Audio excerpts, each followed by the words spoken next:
Yeah.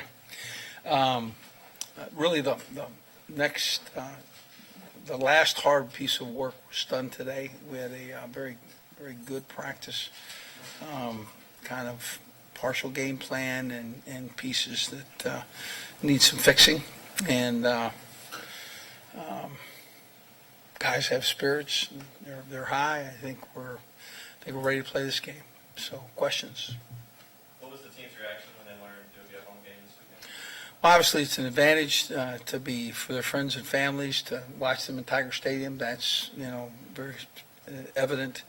They also recognize it's being done for a very specific reason, and they understand that the difficulty that their opponent's going through. Well, that's obviously a big advantage. It's essentially a home game, whether you want to call it that or not, but different than a road environment at South Carolina. I don't know. Really, as soon as you walk inside those white lines, it's 100 yards. And it always is. And the advantage is to the team that's prepared and ready to play, and it comes out of the tunnel fired up, and that's certainly the plan. That's I don't know how there's any other advantage. I mean, playing at home, comfortable confines, our stadium. I mean, it's all wonderful for us.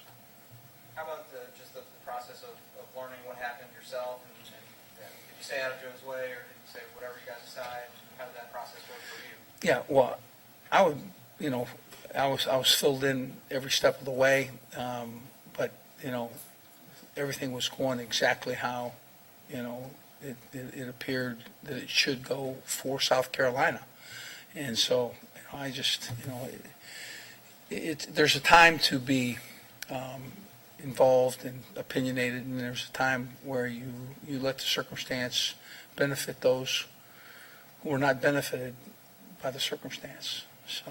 Coach, how do you balance? You guys want to do nice things for them, treat them well, but then when you kick it off, you obviously want to beat them as badly as you can.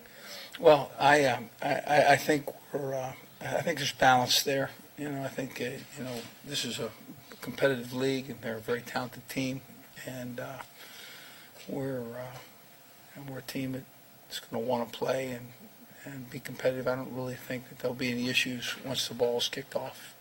Listen, are you still restricted to 70 players pressing out because you're actually? Yeah, I think there's a whatever the restrictions are for those that are visitors. I think we have. So can they bring as many as they want? I have no idea. Recruits? Yeah, I don't think we're allowed to recruit. I don't think we're allowed to have tickets for recruits, and so it's basically it's a game in Tiger Stadium that the away team is hosting. What are the odds that you would be on both sides of having to move a game because of weather-related issues? I think 6,455 to 1. I think it's very unusual. Then again, if you look around the country and really, all in various areas, there's always a crisis and an issue, and it affects the local school. There's no question, and so it's probably pretty commonplace that, in fact, if you're there any length of time, that you've crossed some issues that have been statewide issues.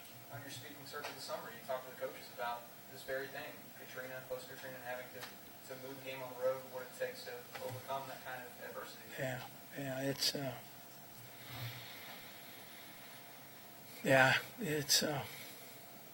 It's difficult, certainly, and but you know what? There's also some advantages to it. Listen, will Jalen Mills play Saturday? He was dressed out today in practice, and I don't know how much of a go he got, but I saw him run. He looked pretty good. How about Dylan Gordon? Dylan Gordon practiced every day this week, so we'll kind of see how it goes. How the receivers been in practice? Motivated, played hard. I particularly like Malachi Dupree and Traven Durrell made some really big plays, and I like Trey Quinn and Tyra Johnson and John Diarse. I mean, we've really had a good week. So there is a chance Mills will play?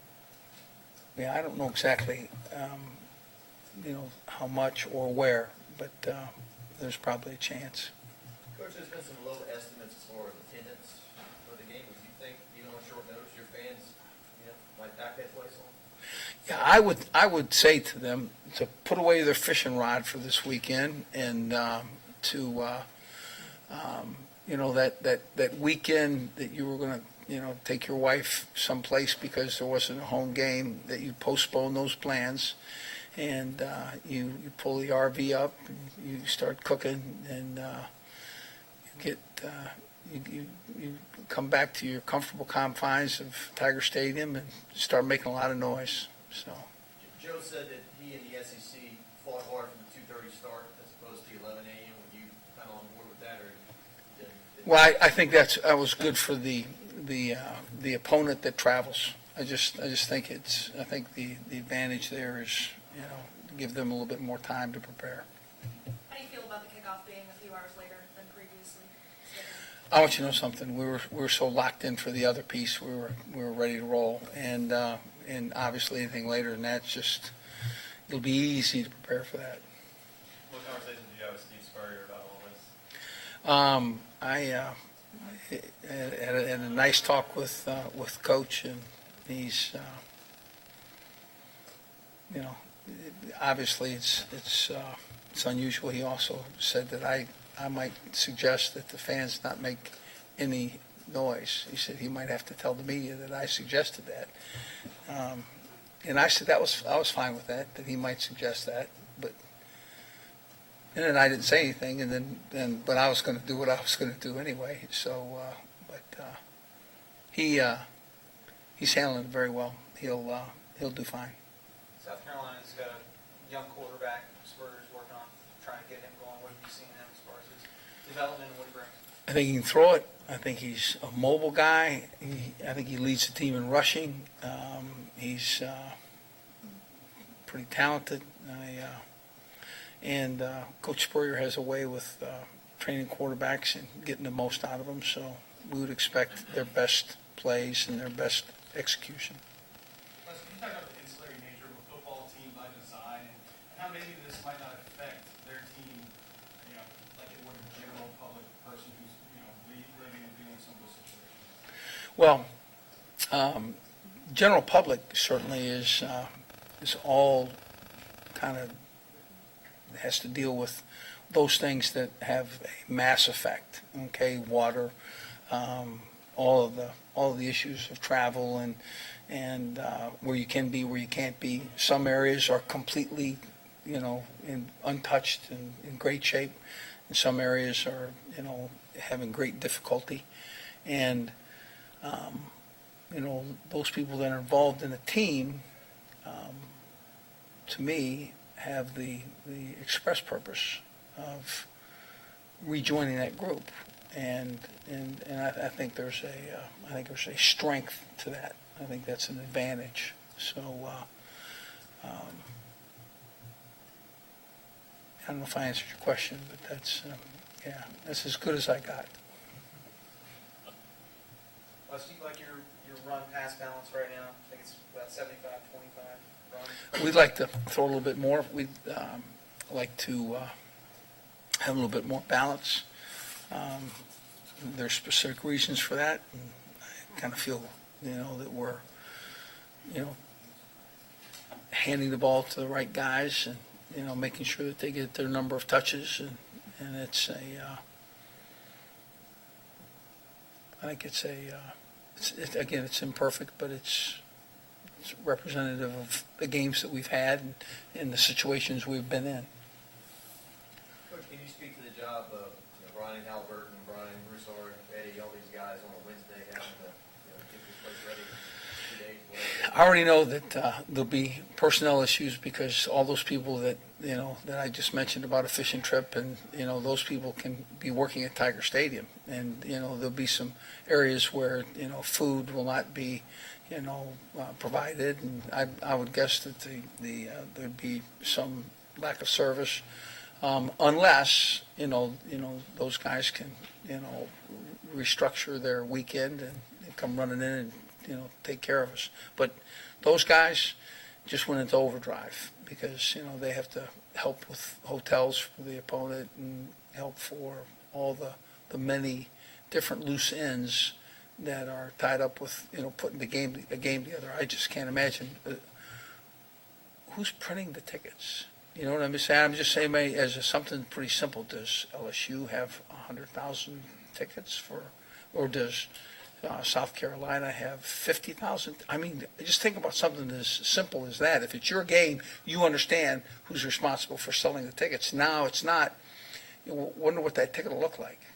It's pretty interesting, huh? So at least it is to me. Well, get the question tonight at the show, but the purple jerseys, are you upset that you have to wear purple at home? No, not at all. In fact, to be honest with you, we've kind of enjoyed that, and I think we'll enjoy we wore purple last week, and kind of enjoyed it, and we'll wear purple again this week, and I think we'll enjoy that as well. You don't have to see them in red. I beg your pardon? You don't have to see them in red. That's a benefit. Yeah, I'm, the good news is it's their home game. They can wear any color they want, and I'm for them, okay? And we're fortunate to have colors that we really enjoy, and we'll wear those and be awfully proud of them. Did you talk to Steve on the phone? I did. You guys have a good relationship and more amicable than maybe some of the other coaches? I think I could call any of the coaches and talk to them, to be honest with you. I don't think there's any coach that I'm at such odds with that I could not suggest a phone call and get one. I think Coach Spurrier's. I just wanted to call, wish him well, and understand kind of what it's like, and and he understands. One more for Coach. Does it surprise you at all, going back to the circumstances of the game, the way LSU has responded in trying to make USC feel at home? No, I think it was exactly the right thing to do. It's unfortunate that they can't host the home game in their own stadium. It's obviously we have a very quality venue and can accommodate the game. I think that is the right thing to do. And the SEC's kind of prescribed the recipe from that point forward, and we're good with it. And it's the way it's supposed to be. I mean, this is a member institution of the SEC. We do everything we can to make sure that they're given every home team advantage. All right, thanks, Coach.